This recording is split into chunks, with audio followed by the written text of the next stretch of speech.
आज का टॉपिक है ट्रॉपिकल साइक्लोन, उष्णकटिबंधीय चक्रवात। दो तरह के चक्रवात होते हैं, उष्णकटिबंधीय चक्रवात और शीतोष्णकटिबंधीय चक्रवात। तो अभी हम लोग उष्णकटिबंधीय चक्रवात आज पढ़ेंगे। इसकी उत्पत्ति होती है कर्क रेखा और मकर रेखा के मध्य अयनवर्तीय क्षेत्रों 30 डिग्री उत्तर तथा 30 डिग्री दक्षिणी अक्षांश में उत्पन्न चक्रवातों को उष्णकटिबंधीय चक्रवात कहते हैं। ये निम्न वायुदाब वाले अभिसरण परिसंचरण तंत्र होते हैं जिनकी औसत व्यास 640 किलोमीटर तक होती है। तो इसकी व्यास 640।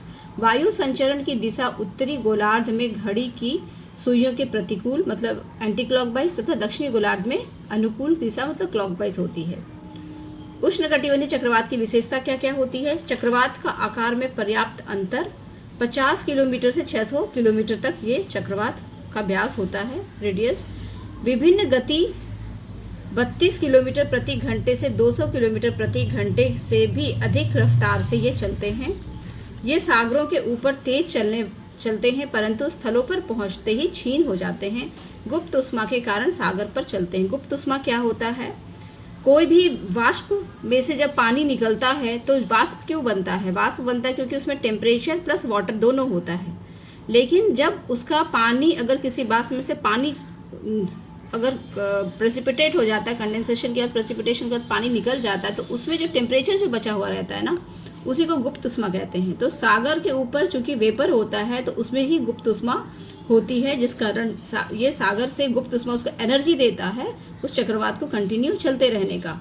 तो इसलिए सागर पे ही ये साइक्लोन आता है। ये बहुत इंपॉर्टेंट क्वेश्चन है कि सागर पे ही चक्रवात सागर में ही क्यों आते हैं? तो ये गुप्त उष्मा के कारण आते हैं। केंद्र में वायुदाब बहुत कम 650 मिलीबार तक हो जाता है। समदाब रेखा वृत्ताकार होती है। समदाब रेखा क्या होती है? जो समान प्रेशर वाले, समान दाब वाले जो रेखाओं को मिलाता है क्षेत्र को, उसको समदाब रेखा कहते हैं। और ये बीच में जो है 650 मिलीबार जो है जब लो प्रेशर बनता है तब इसकी उत्पत्ति होती है।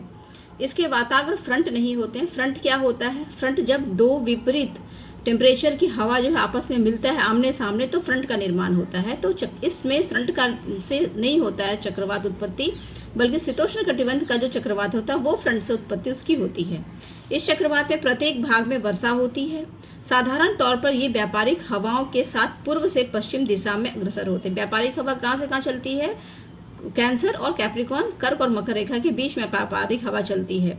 तो ये कहाँ होती है? पूरब से पश्चिम। पूरब से पश्चिम क्यों होता है? क्योंकि पृथ्वी जो कि पश्चिम से पूरब की दिशा में मूव करता है, घूर्णन इसका होता है, इस वजह से हवा उसके अपोजिट डायरेक्शन में चलता है, पूरब से पश्चिम। तो इसमें भी एक आपका ऑब्जेक्टिव क्वेश्चन है कि हवा जो है वो किस दिशा से किस दिशा की ओर चलती है और क्यों चलती है। भूमध्य रेखा से 15 डिग्री अक्षांश तक भ्रमण दिशा पश्चिमी तथा 15 से 30 डिग्री तक ध्रुवों की ओर सीधे और उसके आगे पुनः पश्चिम हो जाती है। चक्रवात वर्ष में के निश्चित समय खासकर ग्रीष्म काल में होता है। क्यों? क्योंकि ग्रीष्म काल में इसलिए होगा क्योंकि ये हमेशा जब भी बनेगा तो वो लो प्रेशर के क्षेत्र में ही बनेगा और ये ग्रीष्म काल की वजह में ही होगा। अपनी प्रचंड गति एवं तूफानी स्वभाव के कारण विनाशकारी होते हैं। एक स्थान पर कई दिनों तक अस्थायी होकर भीषण वर्षा प्रदान करते हैं। भयंकर बाढ़ें भी आती हैं इससे। उष्णकटिबंधीय चक्रवातों की उत्पत्ति की अनुकूल दशा क्या क्या होती है? गर्म एवं आर्द्र वायु की लगातार आपूर्ति होनी चाहिए। टेम्परेचर वहाँ हमेशा गर्म होना चाहिए, आर्द्र भी होना चाहिए, तभी वहाँ पे सागर पे उठेगा ये चक्रवात। जब सागरीय सतह का तापमान 27 डिग्री सेंटीग्रेड हो जाता है तब इस चक्रवात की उत्पत्ति के लिए अनुकूल दशा होता है। उत्पत्ति के लिए उच्च वहन वाले कोरोलिसिस बल का होना आवश्यक होता है। कोरोलिसिस बल क्या है? जो हवा मुड़ जाती है, अपने सीधे नहीं जाकर के हवा जो मुड़ जाती है पृथ्वी के घूर्णन की वजह से, इसको कहते हैं कोरोलिसिस बल। इस बल के कारण हवाओं की दिशा में विक्षेप डिफ्लेक्शन होने से चक्राकार चक्रवातीय परिसंचरण सिस्टम का उद्भव होता है। यह चक्रवात 5 डिग्री से 30 डिग्री अक्षांशों की चौड़ी पट्टी में महासागरों के पश्चिमी भाग में उत्पन्न होती है। ये ध्यान देना है कि ये कहाँ होती है? 5 से 30 डिग्री अक्षांश के बीच और महासागर के पश्चिमी भागों में उत्पन्न होती है और ये स्थल पे जाते जाते ये खत्म हो जाता है। उष्णकटिबंधीय चक्रवात अंतरा उष्णकटिबंधीय अभिसरण ITC inter tropical convergence zone, जिस जहाँ पे जो दो हवा आपस में आके मिलती है तो उसको कहते हैं इंटर ट्रॉपिकल कन्वर्जेंस जोन। ये स्पेशली लो प्रेशर का होता है। लो प्रेशर ऐसा क्षेत्र होता है जहाँ पे हवा गर्म होकर ऊपर उठती है, स्थान खाली हो जाता है और आसपास की जो हाई प्रेशर का जो हवा होता है वो इस जगह पे दौड़ के पहुँचती है। तो ITC-Z लो प्रेशर का बेल्ट होता है से संबंधित होते हैं। इसका विस्तार 5 डिग्री से 30 डिग्री अक्षांशों के बीच होता है। ये चेंज होते रहता है, इक्वेटर से कैंसर तक, फिर कैंसर से नीचे कैप्रिकॉर्न तक मूव करता रहता है। तो हवा भी मूव करती है, हवा का बेल्ट। यह स्थिति उत्तरी गोलार्ध में ग्रीष्मकाल में रहती है। सूर्य के दक्षिणायन स्थिति में ITC-Z का दक्षिण की ओर स्थानांतरण हो जाता है।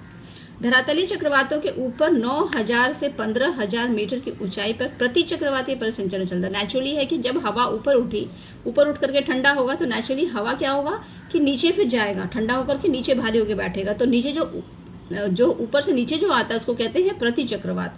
तो जहाँ पे भी नीचे चक्रवात है उसके ऊपर में क्या चलेगा, प्रति चक्रवात का परिसंचरण होते रहेगा। ये प्रति चक्रवात के कारण धरातलीय सतह की हवाएं ऊपर खींचती हैं, जिस कारण धरातलीय सतह वाला न्यून वायुदाब केंद्र और अधिक तीव्र हो जाता है।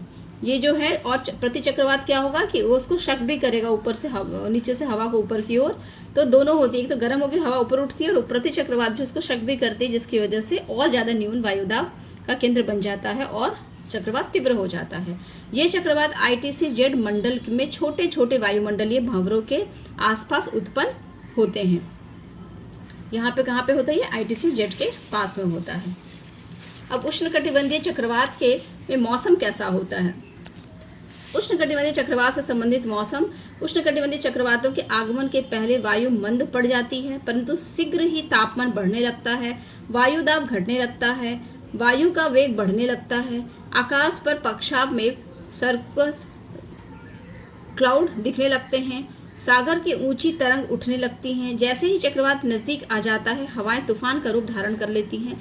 आकाश में काले कपासी वर्षा क्यूमुलस निम्बस मेघ का छा जाता है।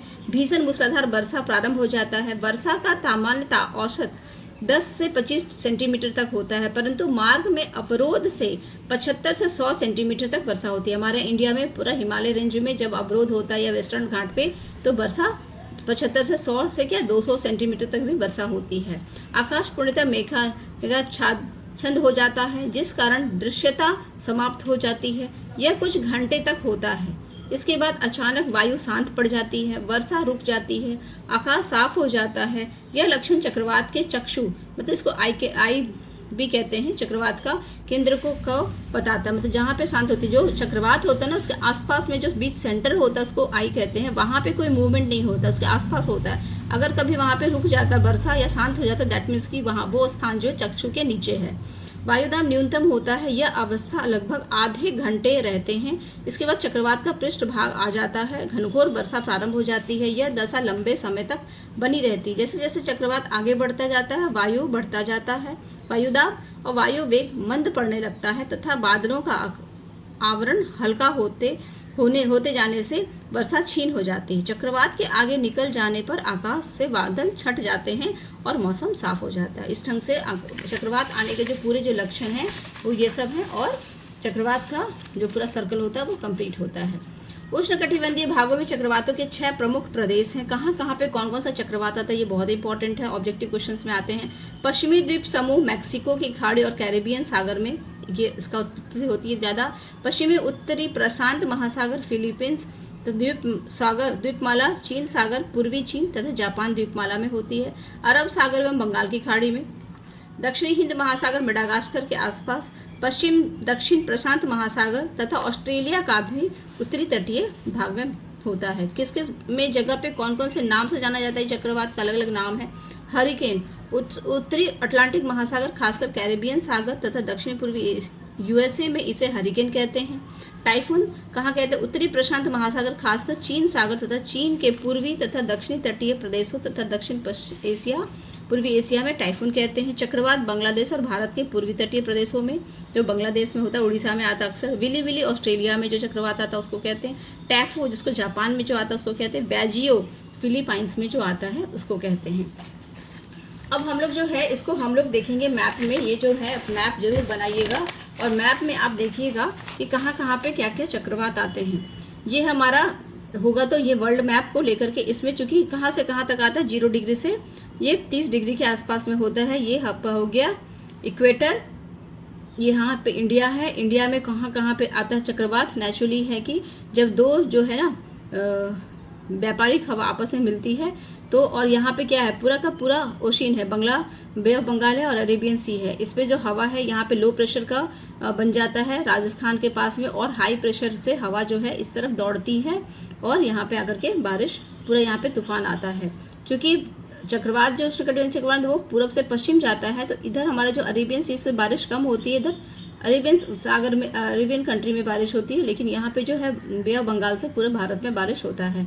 वैसे आपका अफ्रीका का मेडागास्कर वाला इलाका में आता है। देखिए सब का सब जितने भी समुद्र के पश्चिमी तटीय भाग है वहाँ पे बारिश हो रहा है। ऑस्ट्रेलिया का भी पश्चिमी तटीय भाग में बारिश हो रहा है। यहाँ पे यूएसए में भी पश्चिमी कैरेबियन के पास में पश्चिमी तट में बारिश हो रहा है। और हर जो है जितने भी चक्रवात है उसका डायरेक्शन आप देखेंगे पूरब से पश्चिम ही है।